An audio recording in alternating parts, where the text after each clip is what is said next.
ಪ್ರಾಚೀನ ಕಾಲದಲ್ಲಿ ಭಾರತದ ಶಿಕ್ಷಣ ವ್ಯವಸ್ಥೆ ಅತ್ಯುತ್ತಮವಾಗಿತ್ತ ಎಂಬ ಪ್ರಶ್ನೆ ಬಂದಾಗ ಖಂಡಿತ ಹೌದು. ಸುಮಾರು ವರ್ಷಗಳ ಕಾಲ ನಮ್ಮ ಭಾರತ ದೇಶದಲ್ಲಿ ಶಿಕ್ಷಣ ವ್ಯವಸ್ಥೆ ತುಂಬಾ ಚೆನ್ನಾಗಿ ಮುಂದುವರೆದಿತ್ತು.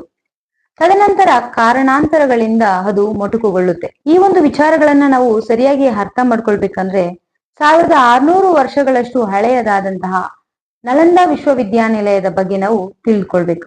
ಬಹುಶಃ ಏಕೆ ನಮ್ಮ ದೇಶವನ್ನ ವಿಶ್ವಗುರು ಎಂದು ಬಣ್ಣಿಸಲಾಗಿದೆ ಎಂಬುದನ್ನ ಇದರಿಂದ ನಾವು ತಿಳ್ಕೊಳ್ಬಹುದು. ಕ್ರಿಸ್ತಶಕ 5ನೇ ಶತಮಾನದಿಂದ 12ನೇ ಶತಮಾನದವರೆಗೆ ಸುಮಾರು 700 ವರ್ಷಗಳ ಕಾಲ ಈ ನಲಂದಾ ವಿಶ್ವವಿದ್ಯಾನಿಲಯ ಹೇಗೆ ಪ್ರಗತಿಯಲ್ಲಿತ್ತು, ಅದರ ಸ್ಥಾಪಕರು ಯಾರು, ಅಲ್ಲಿನ ವಿದ್ಯಾಭ್ಯಾಸ ಹೇಗಿತ್ತು, ಬೋಧನೆ ಹೇಗಿತ್ತು, ಇದು ಏಕೆ ನಾನಾ ದೇಶಗಳಿಂದ ಜನರನ್ನ ಆಕರ್ಷಿಸ್ತಾ ಇತ್ತು, ಅಂತಹ ಭವ್ಯ ಯೂನಿವರ್ಸಿಟಿಯನ್ನ ಧ್ವಂಸ ಮಾಡಿದಂತಹ ಕ್ರೂರಿ ಯಾರು, ಅದರ ಹಿಂದಿನ ಅವನ ಉದ್ದೇಶವಾದ್ರೂ ಏನಾಗಿತ್ತು,